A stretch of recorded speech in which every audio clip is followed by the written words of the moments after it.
kita review yang kemarin tentang teks laporan percobaan. Nanti kita mau belajar, kita mau melihat langkah-langkahnya seperti apa. Contohnya seperti apa. Kemarin saya ada janji untuk ngasih lihat foto kak kelas kalian yang sempat membuat laporan percobaan, ya kan ya? Nanti saya tayangkan di akhir ya anak-anak ya.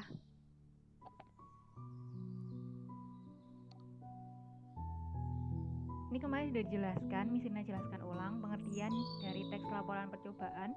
Itu adalah suatu teks yang berisi tentang percobaan yang dilakukan oleh penulis yang biasa berada ketika seseorang melakukan suatu percobaan, observasi, atau melakukan karya ilmiah, dan bisa juga pada laporan praktikum. Jadi kalau kalian amati, teks ini adalah dilakukan oleh seorang penulis. Jadi dia menulis apa? Menulis yang dia kerjakan, entah itu percobaan, entah itu observasi, atau karya ilmiah. Jadi kalau misalnya kalian membuat praktikum di lab IPA misalnya, lab science ya, lab science.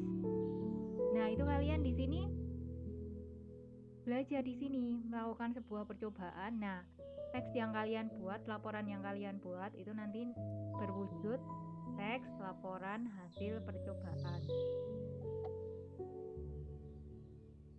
Bisa juga teks itu dari observasi kalian atau karya ilmiah. Nanti kalau kalian SMA itu sudah mulai membuat karya ilmiah, atau nanti di semester 2 mungkin ya, itu ada karya ilmiah. Tahun lalu itu ujian prakteknya kak kelas kalian itu membuat karya ilmiah sih anak-anak. Jadi nanti mereka membuat teksnya, yaitu adalah bentuk kompleks atau bentuk lebih detail dari teks laporan percobaan ini. Kita ke berikutnya. Nah strukturnya itu anak-anak secara umum atau paling singkat dari rekaman percobaan ketika kita membuat hasil percobaan itu paling singkat itu memuat 4 hal. 1 adalah tujuan serta alat dan bahan, 2 langkah-langkah, 3 hasil, 4 simpulan. Itu yang struktur paling sederhana anak-anak. Jadi tujuan kita membuat itu apa? Alat-alat yang dibutuhkan apa? Bahan-bahan yang diperlukan apa? Nanti setelah itu kalian buat langkah-langkahnya. Prosesnya dari awal sampai akhir itu bagaimana? Itu langkah-langkah. Nanti kalau sudah kalian praktikum percobaan, dari sudah ada alat bahan, kalian sudah melakukan prosedur langkah-langkah dengan baik, akan nemu hasilnya. Nanti kalian tulis hasilnya, terakhir kalian simpulkan. Jadi dari keseluruhan itu simpulannya apa dari hasil yang sudah ada gitu.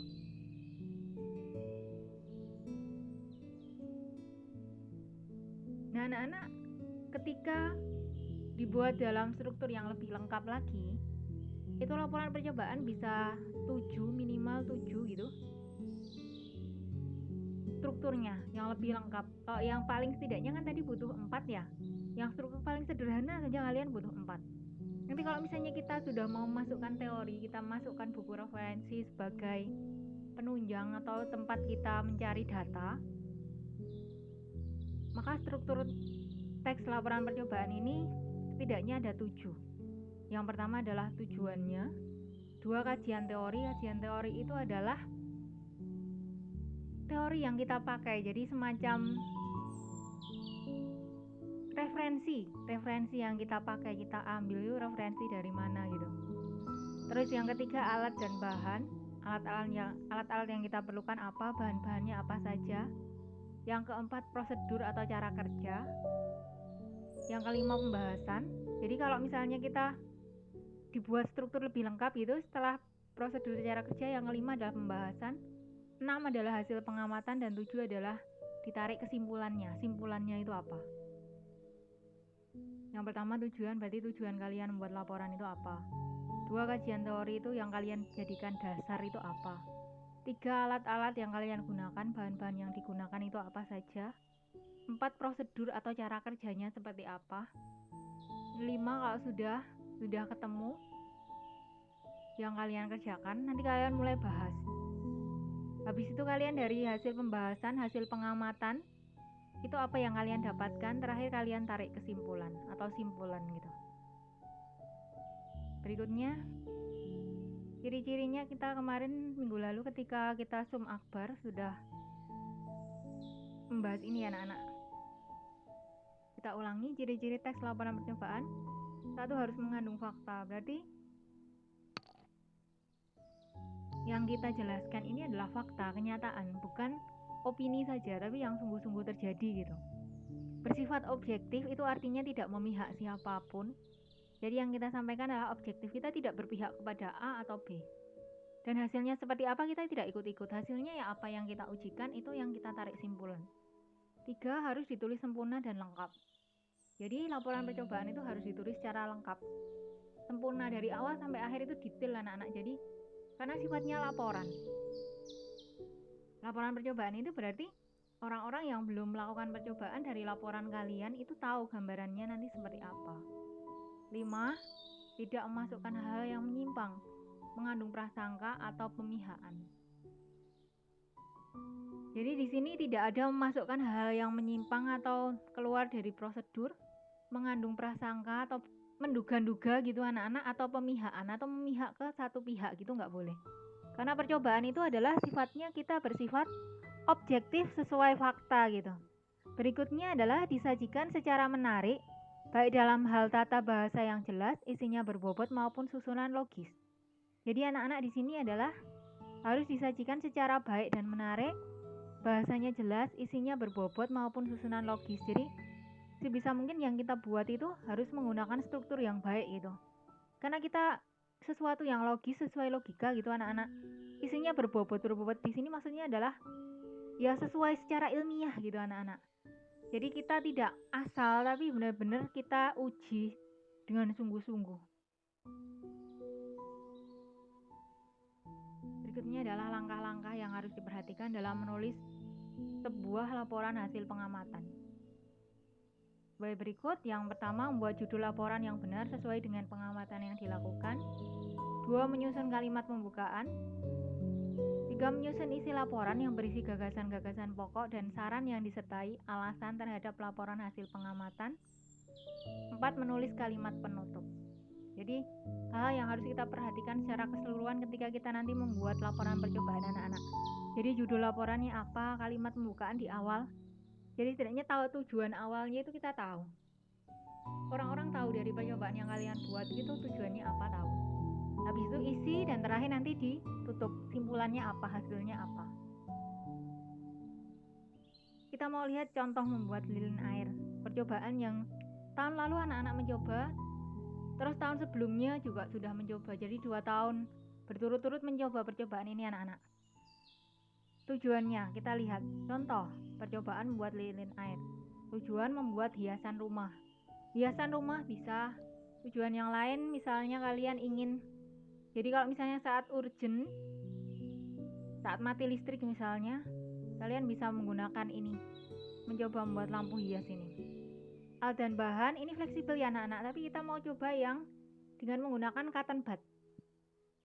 Yuk kita coba bahan-bahannya. Alat dan bahan: 1, gelas, 2 air, 3 minyak sayur atau minyak goreng, 4 cotton bud, nomor 5 adalah batu atau manik-manik. Prosesnya bagaimana? Mari kita lihat.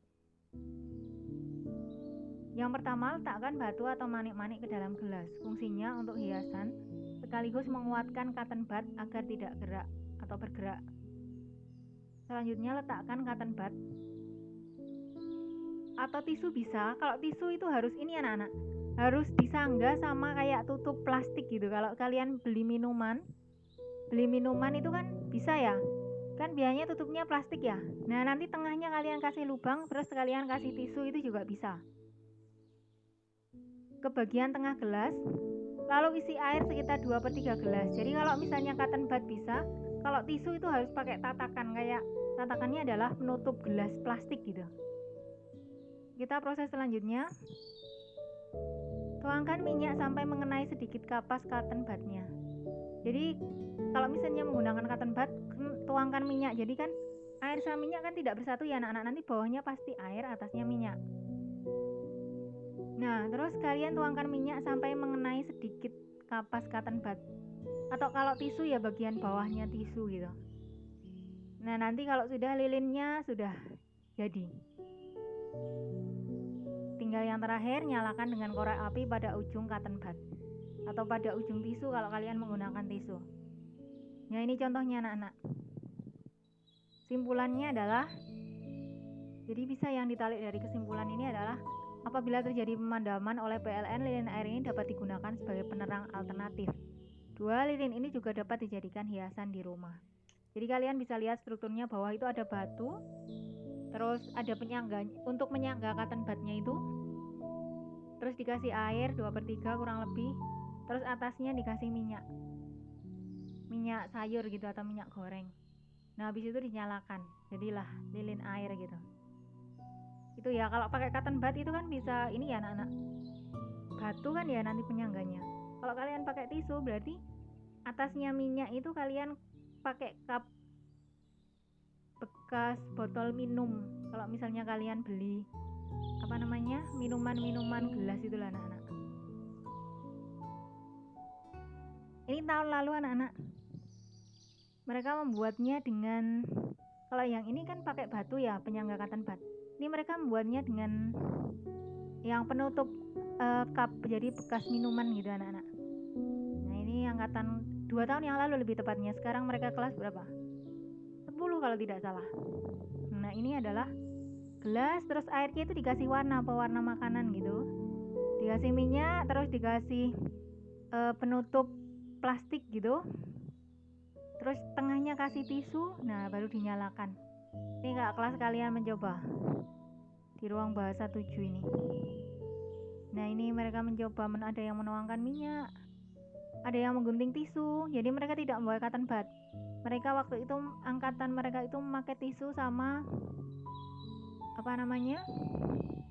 yaitu penutup gelas. Kalau kalian beli minuman gelas plastik gitu lah anak-anak, sama kertas krep untuk mewarnai air. Jadi hiasannya bukan batu tapi airnya diwarnai kertas krep gitu. Itu mereka masih mengerjakan gitu ya, kalian bisa melihat itu gambaran mereka kelas kalian dengan teliti gitu.